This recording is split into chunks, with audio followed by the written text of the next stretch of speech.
The first thing I noticed was the cold. Not the drafty winter through the windows kind, but a sudden pressure-heavy chill that made the air feel denser, like the room itself was holding its breath.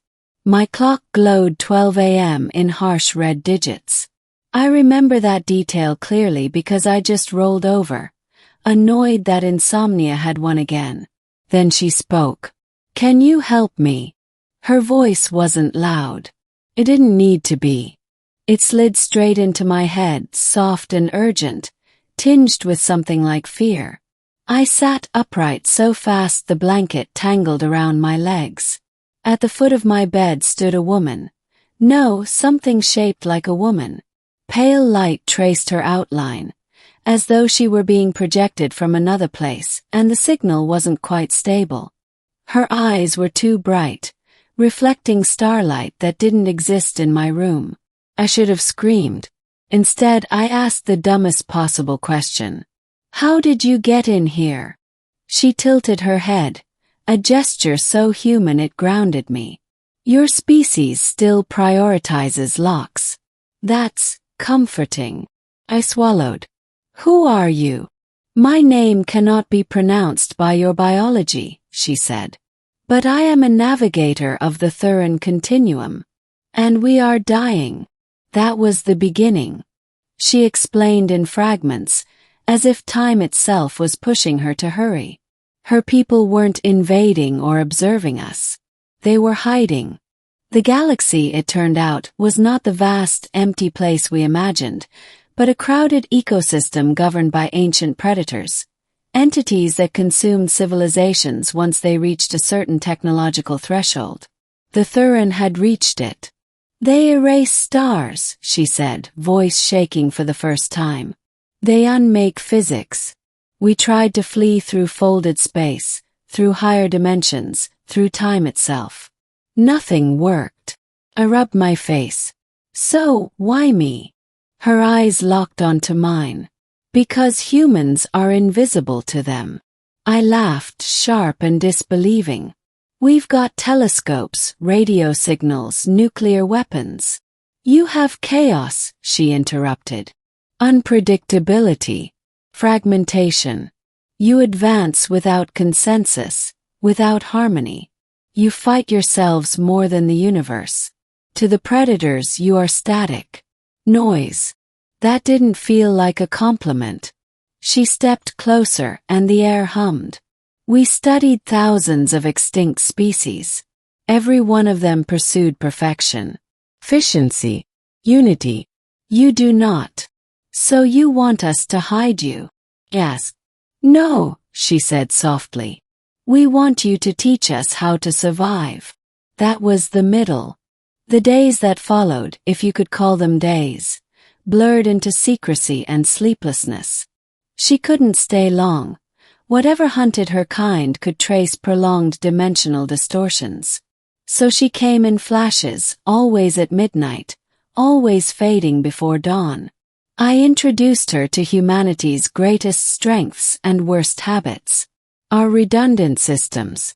Our jury-rigged solutions. Our willingness to push broken machines far past their intended limits. "You build vessels that function even when 30% destroyed," she said one night, astonished. "Why?" "Because things break," I replied. "And quitting usually gets you killed." I showed her stories of human history. Wars we survived by stubbornness alone. Disasters where improvisation mattered more than planning. Missions saved by someone refusing to follow protocol. She learned fast. Too fast. Within weeks, the Thuran began restructuring their technology. Instead of elegant singular systems, they layered backups upon backups. They introduced randomness into their navigation algorithms. They stopped broadcasting their presence clearly into the cosmos and started whispering instead. But the predators noticed anyway. The night she appeared screaming, actually screaming, sound ripping through my room, I knew we were out of time. "They found us," she said, collapsing to her knees. "Our fleets are gone. Our sanctuaries are burning. We cannot run anymore." Fear clawed up my spine. Then fight. She stared at me, stunned. We cannot win. Humans say that all the time, I snapped. Usually right before doing something incredibly stupid. I didn't know how, but I knew what came next. Humanity wasn't invisible anymore. Not after decades of listening. But we were still underestimated. Using Thuran tech modified with human doctrine, we built traps instead of shields. We let systems fail on purpose, luring the predators into overcommitting. We fed them false signals, dead ends, paradoxes of physics that made no sense because they weren't supposed to. When the predators struck our solar perimeter, they expected resistance. They did not expect defiance. They did not expect ships that kept fighting after being torn in half, or weapons that detonated themselves just to buy seconds, or a species that responded to existential annihilation with a unified, furious refusal to go quietly. I watched the final battle through feeds she shared with me. Human pilots laughing through broken comms. Thuran vessels mimicking our erratic maneuvers. The predators faltering, not because they were weak but because they could not predict insanity. In the end they fled. Predators, it turned out, were cautious once hurt. That was the ending. She came one last time, standing by my window as dawn crept in. My people will survive, she said. Because of you. Because of us, I corrected. She smiled, fully human now in that moment. The galaxy will change after this. Others will ask why the predators fear a species so young. And what will you tell them? She faded, her voice lingering like an echo. That humans are not perfect. And that is why they endure. The room warmed. The clock ticked forward. And somewhere out there, among the stars, humanity had earned a reputation it would never lose. I didn't see her again for months. Life tried to return to normal, but normal had become a fragile word. Governments denied everything while quietly rewriting defense budgets. Astronomers stopped calling certain readings anomalies, and started calling them warnings.